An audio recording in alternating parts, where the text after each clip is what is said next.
Selamat siang untuk kita semua.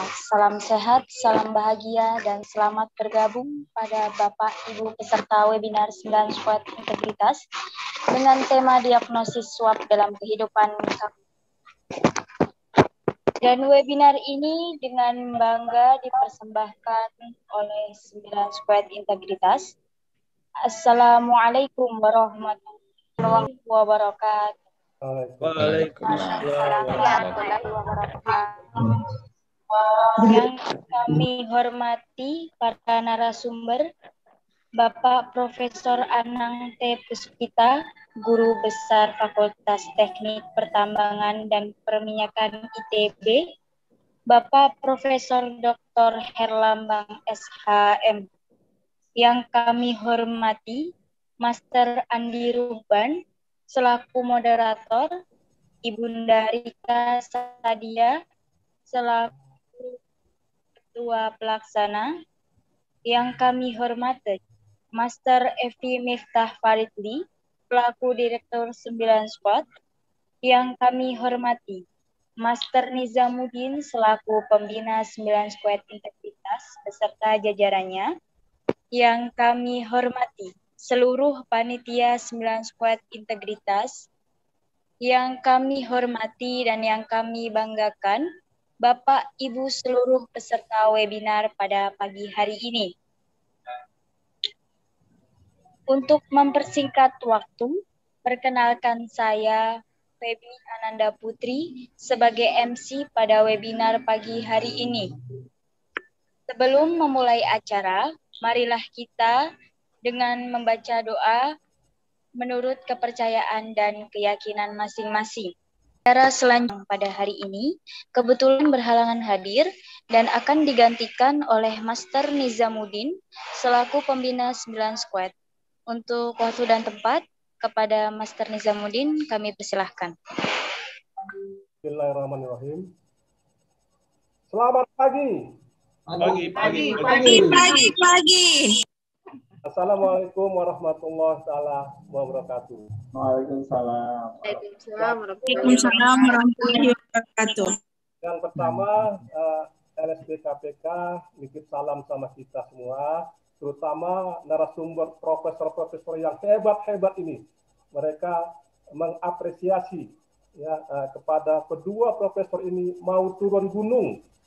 Ya, dalam artian ya usaha tanpa hasil yang dikatakan Prof. Herlambang tadi. Ya, jadi itu yang mereka sampaikan. Terima kasih banyak. Kemudian kalau kita melihat indeks persepsi korupsi IPK yang disurvei oleh lembaga independen, ini kita mengalami penurunan 3 basis poin. Ya, penurunan itu diantaranya yang paling besar ini adalah ya, suap itu yang paling besar. Dan kalau kita hubungkan survei tersebut dengan survei BPS, itu menyatakan bahwa suap itu merupakan hal yang lumrah, yang pribadi, yang paling lumrah secara kekeluargaan. Nah, itulah yang perlu. Dengan prof-prof yang hebat-hebat ini, kita akan mendengarkan pencerahan. Walaupun ini webinar yang sangat berat, tapi kita yakin prof-prof ini akan menyampaikannya secara ringan dan sederhana, sehingga kita bisa mencerna dari apa yang dikatakan Prof. Terima kasih Prof, kedua Prof tadi. Ya, terima kasih banyak. Dan itulah saya tidak berpanjang lebar. Selamat webinar. Selamat kita bersenang-senang mendengarkan webinar ini. Wabillahi taufiq wal hidayah. Assalamualaikum warahmatullahi wabarakatuh. Waalaikumsalam warahmatullahi wabarakatuh. Selanjutnya, sampailah pada acara yang ditunggu-tunggu, yaitu penyampaian materi dari narasumber yang akan dipandu oleh moderator, Master Andi Ruban. Beliau sebagai dosen Poltekkes Kemenkes Makassar, selaku moderator pada acara webinar pagi hari ini. Kepada Master Andi Ruban, waktu dan tempat dipersilahkan. Terima kasih, Nanda Febi Ananda Putri. Sama-sama. Bismillahirrahmanirrahim. Assalamualaikum warahmatullahi wabarakatuh. Waalaikumsalam. Salam sejahtera. Om Santi Santi Om, Namo Buddhaya, Wedentiam. Rahayu Rahayu, salam kebajikan. Salam kasih sayang, semoga rakyat Indonesia bertambah sejahtera. Alhamdulillah, pada kesempatan ini, setanah air, sebangsa, senusantara, kita bertemu. Pas pukul sekarang ini ada 214 audiens yang siap untuk berpartisipasi, dan tentu kami sangat berterima kasih. Dan selanjutnya tentu saya memberikan penghargaan yang sangat besar kepada Master Nisam, Master Desi, Master Rika, Master Evi yang telah memfasilitasi 9 squad integritas. Untuk itu saya ingin menyapa dulu dengan hormat kepada Bapak Profesor Herlambang. Salam ketemu Bapak. Profesor Nanang, terima kasih Bapak sudah siap. Sebagai pengantar, tentu kita ingat ada beberapa penelitian seperti ICW telah menemukan ada 5 modus korupsi di kampus. Antara lain pengadaan barang dan jasa, dana hibah, dana penelitian, anggaran internal perguruan tinggi, sumbangan pendidikan. Dari versi KPK, ada 8 modus korupsi di dalam dunia pendidikan. Misalnya, terlambat kuliah, memberikan hadiah atau gratifikasi kepada dosen, markup, membuat proposal palsu, penyalahgunaan dana beasiswa, plagiasi, mencontek, dan titip absen. Hari ini kita bersama-sama untuk mendiagnosis bagaimana suap dalam kehidupan kampus. Kita sudah bersama-sama dengan Profesor Dr. Herlambang SMH. Beliau adalah guru besar hukum pidana Universitas Bengkulu. Beliau juga adalah pembina penyuluh anti korupsi Rafflesia Mekar Bengkulu. Ada juga Profesor Nanang Tepuspito. Beliau adalah guru besar Fakultas Teknik Pertambangan dan Perminyakan ITB. Beliau adalah perintis pendidikan anti korupsi di ITB. Nah, melihat narasumber andalan kita ini, saya teringat dulu waktu SMA. Ada pembagian. Ada IPS, ada IPA. Sungguh lengkap rasanya hari ini Prof. Nanang mewakili mungkin dari IPA dan Prof. Herlambang barangkali mewakili dari IPS. Ya, walaupun sekarang juga ada mungkin pilihan campuran atau bahasa. Baik, para audiens, kita akan bersama-sama hingga pukul 11 waktu Indonesia Barat, 12 waktu Indonesia Tengah, dan 13 waktu Indonesia bagian timur. Kedua penyaji akan kami berikan waktu maksimal 30 menit, dan selanjutnya kita akan melakukan tanya jawab. Baik, untuk kesempatan pertama, kami berikan kepada Bapak Profesor Dr. Herlambang SHMH yang lahir di Lubuk Linggau, 16 Oktober 1965. Guru besar ilmu hukum pidana Fakultas Hukum Universitas Bengkulu. Beliau adalah Ketua LBH Bengkulu 1988-1989, Ketua Laboratorium Hukum Fakultas Hukum Universitas Bengkulu 1993-1995, peneliti asing di Kagawa University Japan 1996-1999, 1998, founder dan koordinator Bengkulu Corruption Watch 1998 sampai sekarang. Beliau juga pembantu dekan 1 Fakultas Hukum Universitas Bengkulu pada periode 2001 sampai 2004.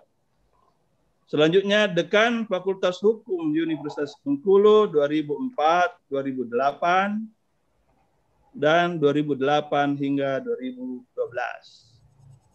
Beliau founder dan koordinator Sumatera Corruption Watch 2005 dan kini Ketua Program Pascasarjana Fakultas Hukum Universitas Bengkulu 2018 hingga sekarang.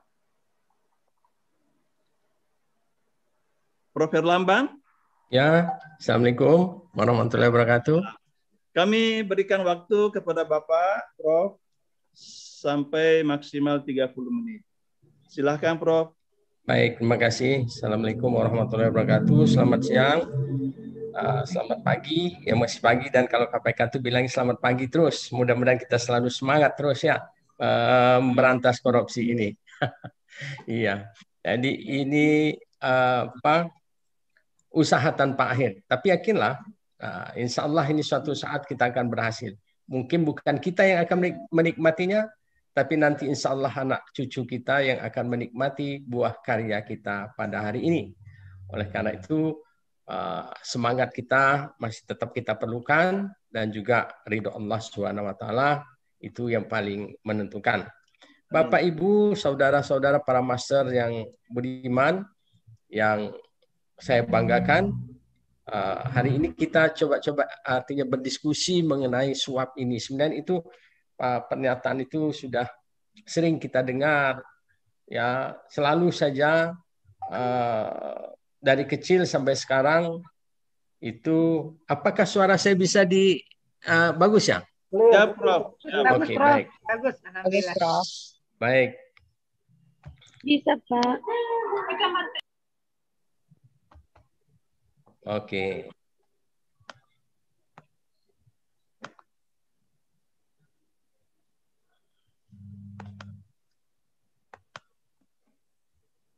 Ada satu hal yang perlu jadi perhatian kita.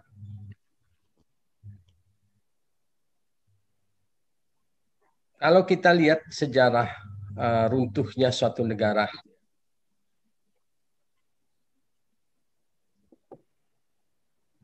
kebalik suaranya ya. Oke. Lanjut, Prof. Oke, baik. Yang paling disukai oleh orang-orang yang melihat ingin.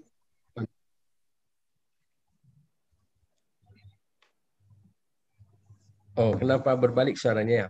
Di sana enggak ya? Enggak berbaliknya? Tidak clear, Prof. Jelas di sini, jelas. Jelas. Baik. Jadi saya teringat dulu kenapa sampai Hong Kong itu jatuh, karena candu. Jadi orang memerangi suatu bangsa itu dua cara yang dilakukan. Pertama, untuk masyarakat banyak itu dilakukan dengan narkotika. Kedua, untuk para pejabatnya itu digunakan korupsi ini. Itu makanya ini korupsi sangat berbahaya ya. Orang-orang di luar sana sangat senang kalau semua pejabatnya itu mudah disuap, mudah diberi hadiah, mudah untuk dipengaruhi ya orang yang memiliki kewenangan.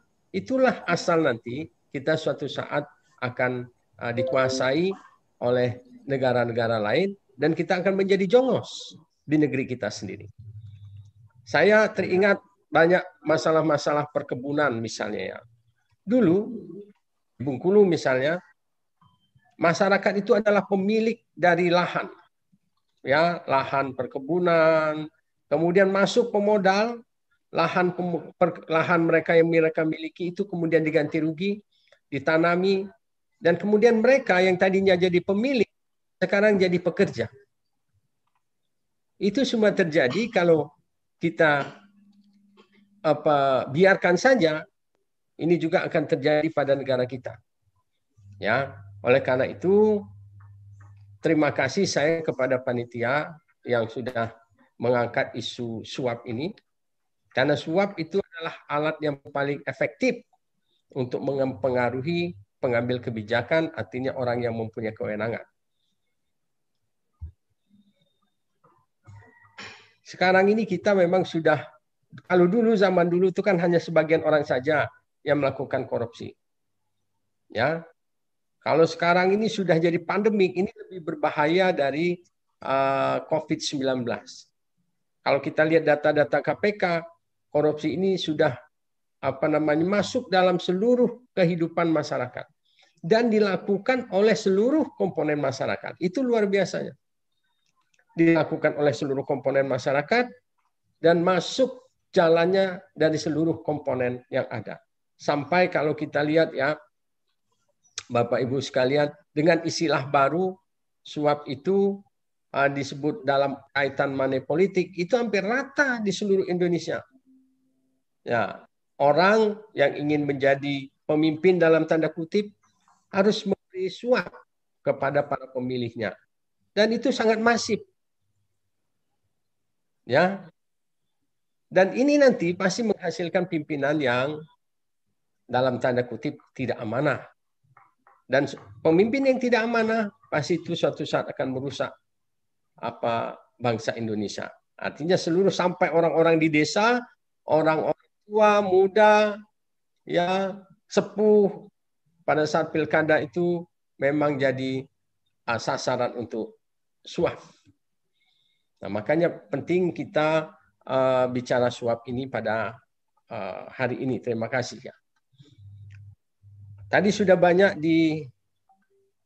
disebutkan data-data bahwa suap itu masih menjadi salah satu modus dalam tindak pidana korupsi. Ya. Dalam pengertian suap itu memang terjadi perkembangan. Kalau dulu, kalau dalam bahasa sederhana ya istilahnya, orang memberi suap itu biasanya orang yang berkuasa, orang yang memiliki kemampuan memberi suap kepada orang yang tidak memiliki kemampuan.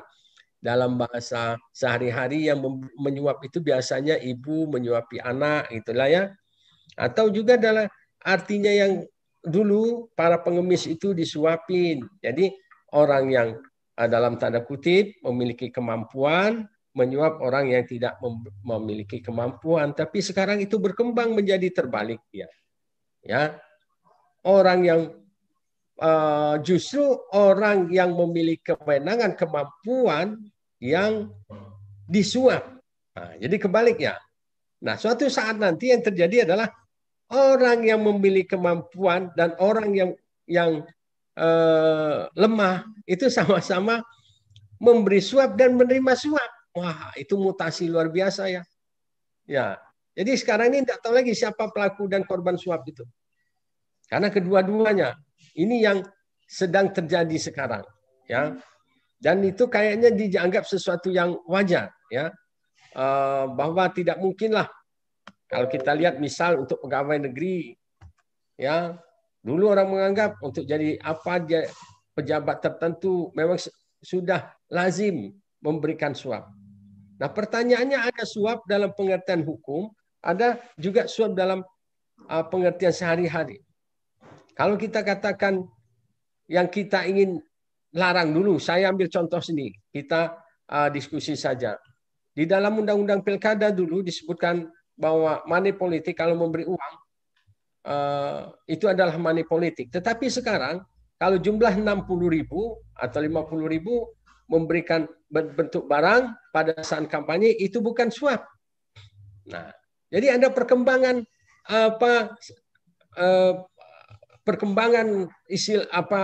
fenomena suap itu, yang kemudian dia dianggap sebagai fenomena yang melanggar moral, melanggar etika, kemudian dia menjadi melanggar hukum. Dan melanggar hukum ini kemudian juga dipersempit lagi, yang seolah-olah nanti dia tidak ada suap. Apakah kalau kita menjadikan itu sebagai suatu perbuatan yang tidak melawan hukum, pertanyaannya Atau bolehkah kita menganggap bahwa suap itu bukan perbuatan melawan hukum? Nah, tadi saya katakan, karena dengan suap itu adalah alat yang paling efektif untuk merusak mental para pejabat di Republik ini. Yang pada suatu saat kepentingan-kepentingan asing atau kepentingan pemilik modal akan mudah merusak negara kesatuan Republik Indonesia. Oleh karena itu, walaupun suap itu tidak menjadi perbuatan melawan hukum, tapi dia tetap menjadi perbuatan melanggar moral atau perbuatan antisosial. Ya, jadi kenapa? Karena ini sifat berbahayanya. Kita tahu bahwa kepentingan-kepentingan tertentu yang mencoba melegalisasi, artinya menjadikan perbuatan suap itu sebagai bukan perbuatan melawan hukum. Kan gitu. Tadi saya sudah kasih contoh misalnya dalam pemilu, dulu dikatakan bahwa memberikan uang untuk para pemilih itu melawan hukum, suap. Tetapi kemudian dalam jumlah tertentu itu dianggap sebagai kampanye. Nah, itu sebagai contoh ilustrasi. Nah, sekarang kita lihat juga nanti jangan-jangan ya, orang mau masuk polisi, jaksa, hakim, memberi uang itu sudah hal yang wajar. Nah, pertanyaannya, kalau kita katakan itu sebagai hal yang tidak melawan hukum, karena merupakan satu requirement, suatu syarat, apakah itu tidak merugikan integritas polisi, jaksa, hakim yang diterima berdasarkan suap? Kan begitu. Jadi suap tadi betul kata Pak Nizam, bukan persoalan uang saja sebenarnya. Ya, ini berkaitan dengan integritas dan berkaitan dengan kualitas pelayanan publik kalau suap untuk para pejabat publik gitu. Nah, sekarang juga kita tahu bahwa hampir semua lini tadi ya dalam usaha dalam rangka perizinan, suap merupakan hal dalam tanda kutip yang selalu dilakukan. Makanya akibatnya adalah pelayanan publik kita menjadi buruk. Kita kepingin harusnya di dalam pelayanan publik itu apa yang menjadi hak-hak warga negara itu harusnya didapat dengan mudah. Tetapi karena suap ini tadi, maka pelayanan publik, hak-hak warga negara kadang-kadang terjadi diskriminasi. Hanya orang yang memiliki kemampuan untuk menyuap yang dapat mendapat pelayanan yang baik. Yang tidak memiliki kemauan untuk suap tidak mendapatkan pelayanan yang baik. Jadi suap ini juga menimbulkan diskriminasi pelayanan antar warga negara. Jadi disebutkan dalam dunia pendidikan, penerimaan mahasiswa baru, menaikkan kelas, kelulusan, mendapatkan nilai dalam mata kuliah tertentu, itu masih ada juga di kalangan perguruan tinggi. Dan sebagai satu renungannya, perguruan tinggi itulah hampir rata-rata yang namanya koruptor itu, saudara-saudara ketahui, itu adalah lulusan perguruan tinggi. Artinya apa? Artinya bahwa pabrik para koruptor itu ada di perguruan tinggi. Ya, makanya harusnya sektor pendidikan itu dibersihkan terlebih dahulu supaya dia bisa memproduksi lulusan-lulusan yang anti korupsi. Dan di sini saya terima kasih dengan Prof. Nanang juga yang sudah memulai usaha untuk salah satu usaha untuk pendidikan anti korupsi di perguruan tinggi.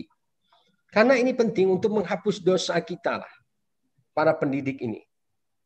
Karena mungkin dari 100 mahasiswa yang kita didik, yang kita luluskan, yang kita bimbing, jangan-jangan 90-nya menjadi aktor koruptor, baik yang itu tertangkap atau tidak tertangkap. Artinya yang sudah memberikan pelayanan yang buruk kepada masyarakat. Padahal itu sudah kewajiban mereka. Hanya karena suap, mereka melakukan diskriminasi dalam pelayanan publik. Ya, para pendidik ini termasuk saya mungkin itu yang jadi pikiran betul-betul bagaimana kita harus mempertanggungjawabkan ini nanti. Oleh karena itu kita berkewajiban selalu saja untuk mengingatkan ya agar tidak terjadi modus-modus korupsi di perguruan tinggi. Tadi disebutkan juga ada kebiasaan-kebiasaan yang kurang baik ya. Sebagai contoh tadi dikatakan Pak nyontek. Nah, ini perlu kita kita perbaiki cara berpikir. Mudah-mudahan sekarang sudah diperbaiki dengan tidak adanya ujian Eptanas itu ya. Di mana sekolah-sekolah berusaha gimana caranya mendapatkan anak-anaknya lulus. Ya. Walaupun itu diberi kesempatan partisipasi untuk nyontek gitu ya. Dan itu akibatnya kita, kalau kita balik lagi bahwa Indonesia ini negara gemah ripah loh jinawi. Apa yang nggak ada di Indonesia ini? Tapi pertanyaannya, kenapa kita masih begini? Itu sebabnya karena orang yang memiliki kewenangan itu bisa mudah diubah keyakinannya ya dengan terima suap. Kalau kita lihat juga di Indonesia ini usaha untuk mencegah terjadinya suap itu sudah dilakukan sejak dulu ya. Ya. KUHP itu kan zaman Belanda. Nah, artinya sejak zaman Belanda orang sudah mulai berpikir untuk bagaimana mencegah terjadinya suap. Nah, tetapi di dalam KUHP itu terbatas mencegah suap untuk mereka yang memiliki kewenangan. Biasanya di sini adalah pejabat publik, kemudian ASN, siapa saja yang memiliki kewenangan publik gitu. Kemudian kita perbarui, kalau begini hanya kewenangan publik, orang yang menerima suap itu ternyata bukan hanya orang yang memiliki jabatan publik. Ya. Kemudian keluarlah juga undang-undang suap. Undang-undang suap itu bukan untuk para pejabat publik ya. Tetapi untuk kalau di KUHP kita lihat ini hanya untuk pejabat publik saja, baik itu hakim atau pejabat yang lain. Tapi kalau kita lihat juga di dalam Undang-Undang Nomor 20 2001 itu Undang-Undang Korupsi hampir sama juga. Yang terima adalah pegawai negeri, pejabat publik, ya. Sekarang pertanyaan bagaimana wasit kalau memimpin pertandingan terima suap sehingga membantu, apakah dia bisa dikatakan terima suap? Maka keluarlah Undang-Undang 11 tahun 1980. Itu khusus untuk mereka yang bukan pejabat publik.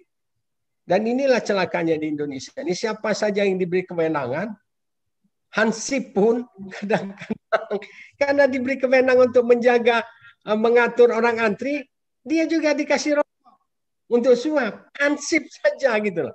Jadi Indonesia ini mungkin dulu ya sejarahnya karena kita dijajah Belanda. Jadi kita melihat Belanda yang memiliki kewenangan itu sebagai sesuatu yang luar biasa. Kita kepingin seperti Belanda. Jadi apapun yang dilakukan memiliki kewenangan sedikit itu dia bisa salah gunakan untuk mendapatkan sesuatu. Ya. Jadi kalau dari perangkat hukumnya itu semuanya sudah bisa dijerat dengan hukum barang siapa yang melakukan suap. Baik pemberi suap, penerima suap, baik itu pejabat publik maupun bukan pejabat publik. Kan gitu. Nanti akan lebih luas lagi bagaimana. Apakah kan kalau kita katakan ada suap itu kalau unsurnya itu orang melakukan supaya pejabat atau orang yang disuap itu melakukan sesuatu ya yang menyalahgunakan kewenangannya atau melakukan sesuatu yang seharusnya tidak lakukan atau tidak melakukan sesuatu yang seharusnya dia lakukan. Itu kan tujuannya untuk suap itu tadi.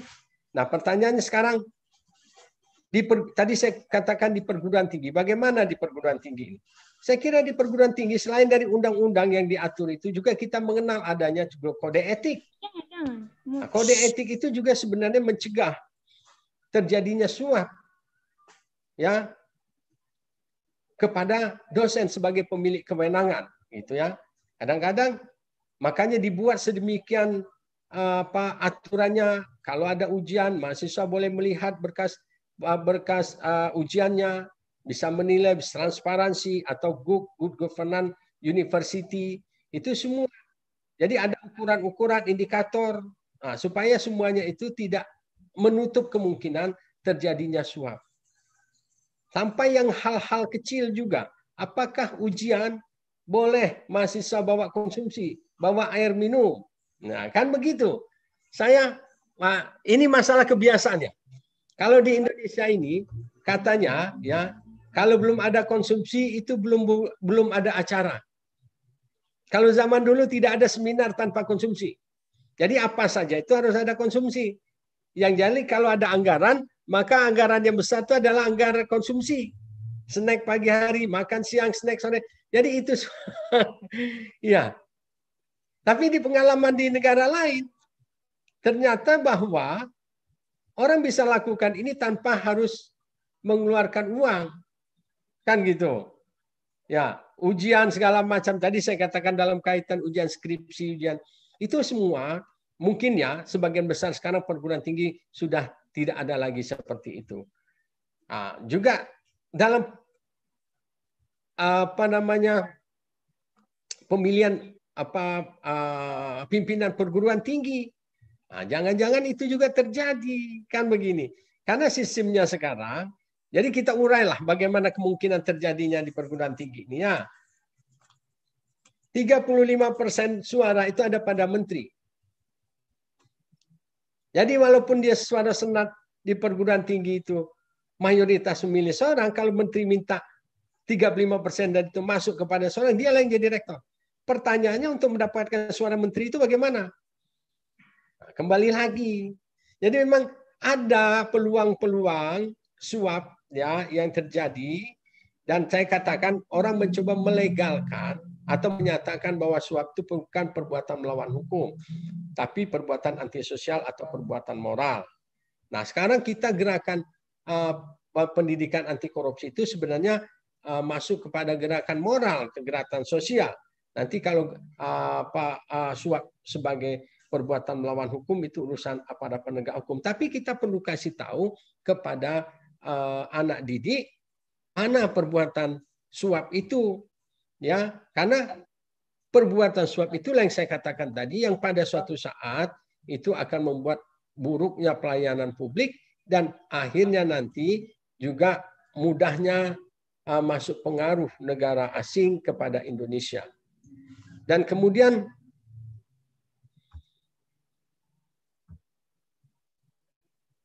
apa yang kita lakukan di perguruan tinggi? Ini sudah dimulai. ITB saya kira sudah bagus. Rata-rata juga perguruan tinggi di Kemenkes, bahwa Kemenkes itu sudah wajib untuk mata kuliah wajib.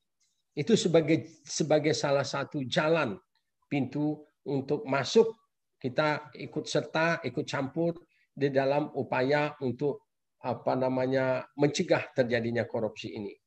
Ya, karena saya katakan kalau kita menggunakan perangkat hukum itu tidak cukup, karena ada juga perangkat hukum yang memang sengaja dibuat untuk melegalkan suap itu. Tadi saya katakan ada di dalam undang-undang pilkada, pemilu, itu juga melegalkan suap itu. Oleh karena itu ini harusnya menjadi peristiwa kebudayaan ya untuk usaha mencegah korupsi ini. Ya, jadi hasil kita semua pembiasaan yang harus kita lakukan, kebiasaan hidup sederhana kan gitu ya. Dan itu juga harus jujur, kebiasaan hidup jujur, warung-warung kejujuran. Sebenarnya itu kalau kita lihat ya di Jogja atau di tempat-tempat lain saja sudah kita mulai itu. Warung-warung di mana orang disilahkan ambil apa saja, kemudian mengaku apa yang sudah dimakannya, itu sebagai suatu kebiasaan yang baik di Indonesia. Ya, sekarang ini kita mulai lagi beberapa kearifan lokal itu yang memang bisa menjadi suatu kebiasaan yang baik yang bisa mencegah tindak pidana korupsi ini, ya, atau perilaku koruptif. Banyak perilaku koruptif tetapi dia belum menjadi tindak pidana korupsi. Ya, walaupun begitu perilaku koruptif itu sesuatu perilaku yang memang tadi merusak ya kemanusiaan. Jadi korupsi ini kan multidimensional. dia merupakan kejahatan kemanusiaan. Ya, artinya akibat perbuatan korupsi itu merusak kemanusiaan. Anda tahu bahwa ini peristiwa-peristiwa yang sekarang terjadi, yang namanya perilaku koruptif itu ya. Sebagai contoh, perilaku keteladanan, kalau kita ingin jangka panjang ya, jangka panjang kita mencegah korupsi itu. Ya. Apa yang terjadi di Indonesia ini kadang-kadang ya mungkin ini ada satu tahap yang memang harus kita lalui, ya. Harus kita lalui, ya. Di satu pihak apa yang diperlihatkan oleh para elit itu, elit politik itu memang jauh dari keteladanan atau penghayatan terhadap nilai-nilai 9 nilai anti korupsi itu. Dan ini yang kadang-kadang usaha kita untuk menanamkan nilai-nilai anti korupsi kepada masyarakat, kepada anak didik kita menjadi berlawanan dengan apa yang mereka lihat. Namun kita tidak bisa menjangkau itu. Ya, artinya keteladan dari elit politik itu tidak bisa, harusnya tidak bisa, jangan sampai menjadi contoh. Tapi faktanya itu tidak bisa kita kontrol. Oleh karena itu usaha kita untuk menanamkan nilai-nilai baik, nilai-nilai anti korupsi itu memang harus dilakukan terus-menerus. Ya. Dan kadang-kadang perlawanan terhadap itu yang dicontohkan oleh para elit politik itu jauh lebih kuat daripada nilai-nilai yang kita tanamkan. Oleh karena itu tadi saya katakan ini harus jadi strategi kebudayaan. Jadi semua orang, kita akan mempengaruhi banyak orang, mahasiswa, pemuda, dari segala aspek kehidupan untuk memahami, untuk menghayati nilai-nilai anti korupsi itu.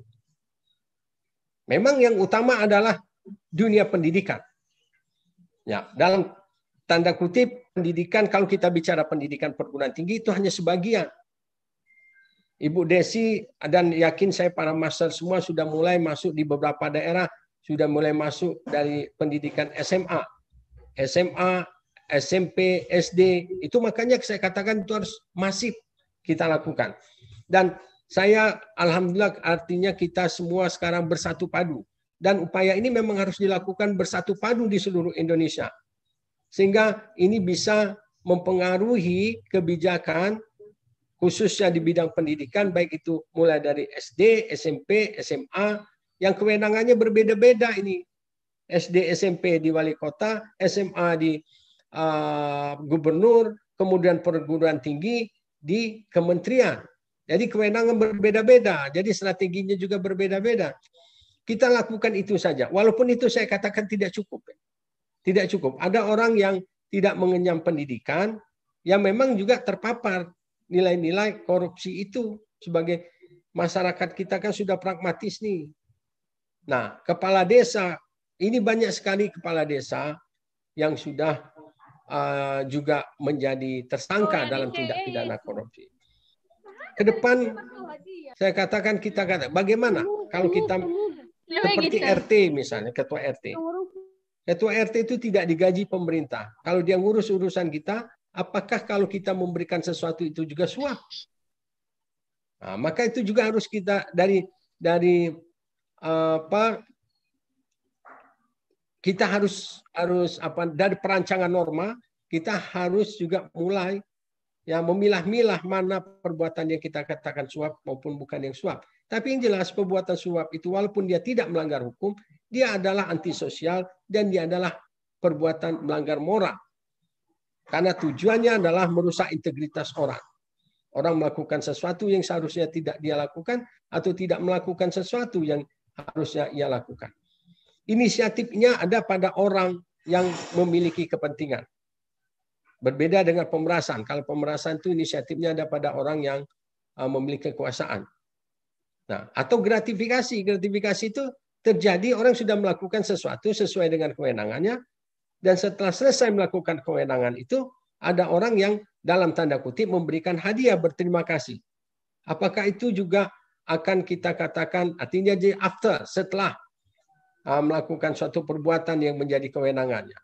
Jadi di Indonesia ini pengaturan tindak pidana korupsinya sudah sangat luas gitu. Tidak ada tertutup semua lubang. Tetapi pertanyaannya kok masih banyak bisa terjadi korupsi.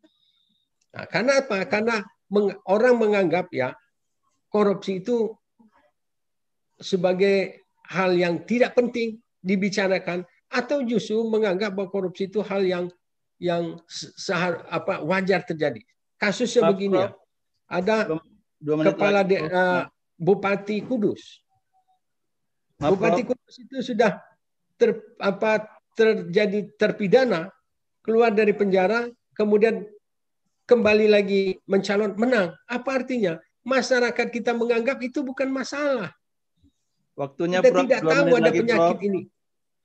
Jadi kalau upaya penyadaran ke depan itu adalah kita, oke, baik. Sudah, gimana Pak Andi? Saya sedikit lagi ya. Ya, 2 menit lagi, Prof. 2 menit. Oh ya, baik. Jadi yang penting juga tadi bagaimana mempengaruhi moral elit politik kita ya, para pemimpin-pemimpin ini. Ya, yang saya sangat terpukul juga. Mohon maaf Pak Andi ya, dengan ditangkapnya Gubernur Sulawesi Selatan. Karena dia salah satu figur kita. Kita ingin membuktikan masyarakat ini perlu tahu loh, bahwa ada orang baik, orang bersih, yang kalau dia jadi pemimpin, itu akan lebih baik daerahnya. Betapa. Dulu dia di Bantaeng, saya dengar beritanya dia orang baik, dan memang masyarakatnya bagus. Terkena juga. Jadi tadi contoh-contoh seperti itulah memang yang harusnya kita yang orang baik menjadi pemimpin yang baik, menjadi bekerja yang baik. Harapan kita ke depan akan banyak lagi tumbuh orang seperti itu. Tapi ini juga di Indonesia ini justru orang baik itu menjadi musuh bersama. Apa alatnya? Alatnya suap inilah. Jadi sangat berbahaya suap. Orang baik bisa menjadi jahat gara-gara suap. Ya, pada suatu saat ini negara Indonesia akan dikuasai, akan hancur lebur karena suap ini.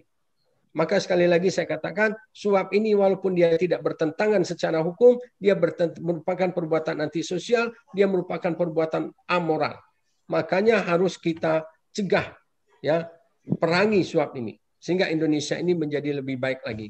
Saya kira itu. Terima kasih. Assalamualaikum warahmatullahi wabarakatuh. Waalaikumsalam warahmatullahi wabarakatuh.